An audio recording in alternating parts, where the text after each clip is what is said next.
Wabarakatuh. Perkenalkan nama saya Ardi Azil Ihsani dengan NIM 230201010209. Pada kali ini saya akan mempresentasikan UAS Organization Behavior, analisis konflik antara serikat pekerja dan manajemen, studi kasus konflik hubungan industrial perusahaan produsen es krim AIS. Masalah yang terjadi, konflik intra-organisasi berlangsung sejak tahun 2017 antara pabrik es krim AIS dengan salah satu pihak manajemen perusahaan. Kerja tergabung dalam Serikat Gerakan Buruh Bumi Indonesia yang dinaungi Federasi Serikat Buruh Demokratif Kerakyatan.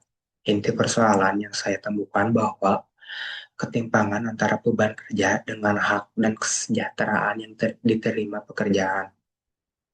Dalam kajian perilaku organisasi, kasus ini tergolong konflik antar divisi, kelompok, atau intergroup konflik karena melibatkan dua kelompok dengan kepentingan tujuan yang berbeda dalam antar divisi. Motif terjadinya konflik. Pertama, ketidakpuasan pekerja terhadap sistem gaji dan kondisi kerja yang dinilai tidak sebanding dengan beban pekerjaan. Adanya dugaan pelanggaran hak pekerja termasuk perlindungan kerja bagi buruh pekerja yang sedang hamil.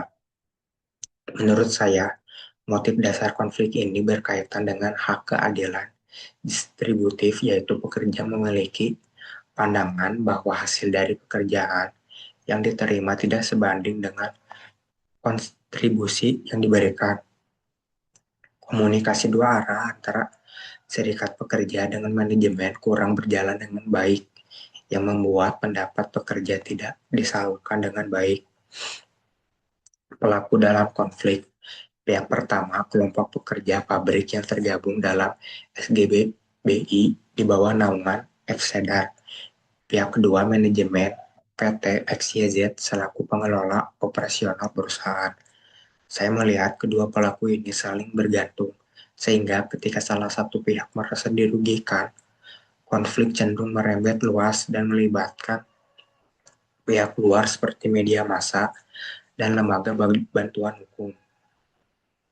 Modus yang dilakukan dari pihak manajemen, kebijakan PHK langsung terhadap para pekerja yang sedang melakukan aksi mogok, serta kondisi kerja yang dinilai kurang memperhatikan safety bagi para keselamatan pekerja dan juga kesehatan pekerja.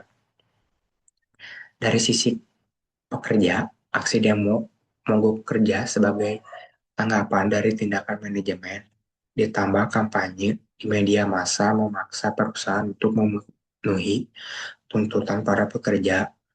Pola seperti ini menurut saya mencerminkan konflik dua arah, sejalan dengan model tahapan konflik Fondi yang menjelaskan pergeseran konflik laten menuju konflik terbuka. Peristiwa dan kronologi. 2017 muncul aksi protes pekerja terkait upah dan kondisi kerja.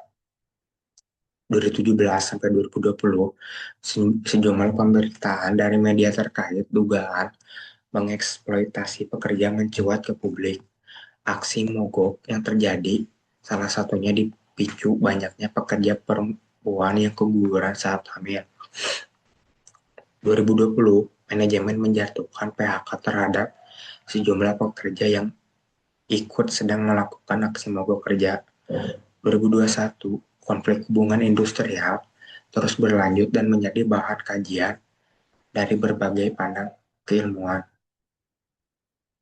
Lokasi tempat kejadian, pertama lokasi produksi PT API atau AIS berada di area kawasan Cikarang Barat, Kabupaten Bekasi, Jawa Barat.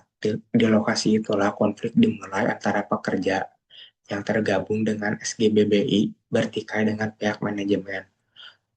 Konflik kemudian meluas ke ranah non-fisik, serta pemberitaan media massa hingga proses mediasi di Dinas Tenaga Kerja di Bekasi. Saya menilai lokus Konflik ini tidak berhenti di lingkungan area pabrik saja, tetapi berkembang ke ruang publik karena melibatkan pandangan dari masyarakat luas, alat bukti dan barang bukti. Media massa nasional memberitakan dan mendokumentasikan kronologi awal konflik dari tahun ke tahun. Hasil investigasi Kementerian Ketenagakerjaan yang menemukan adanya pelanggaran dalam pengelolaan hak pekerja. Pernyataan resmi dari FSEDAR terkait tuntutan para pekerja belum terpenuhi oleh perusahaan. Dokumentasi keputusan PHK maupun proses gugatan di pengadilan hubungan industrial yang menjadi rujukan penyelesaian konflik. Solusi penyelesaian konflik membuka kembali komunikasi dua arah antara serikat pekerja dengan manajemen melalui forum bipartit secara berkala atau menempuh jalur alternatif dispute resolution sebelum konflik meningkat ke ranah publik dan meninjau ulang hak kebijakan para pekerja terkait upah dan perlindungan pekerja.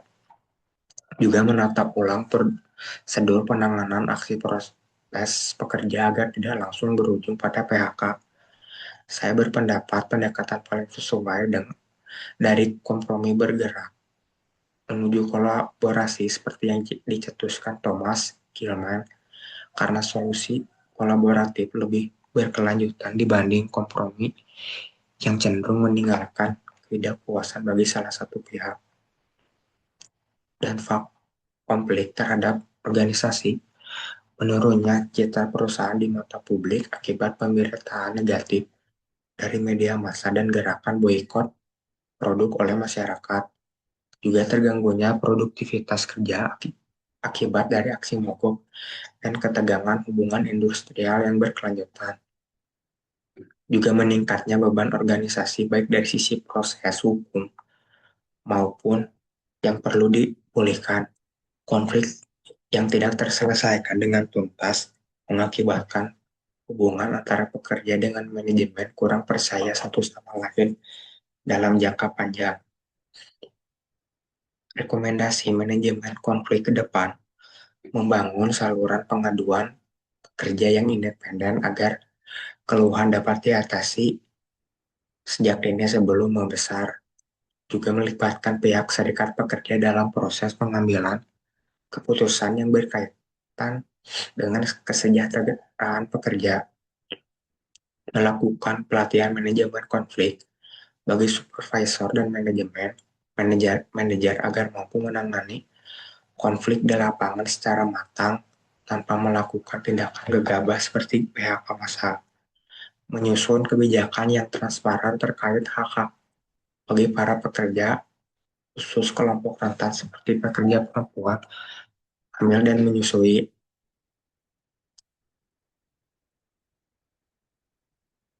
Sekian, terima kasih atas presentasi saya.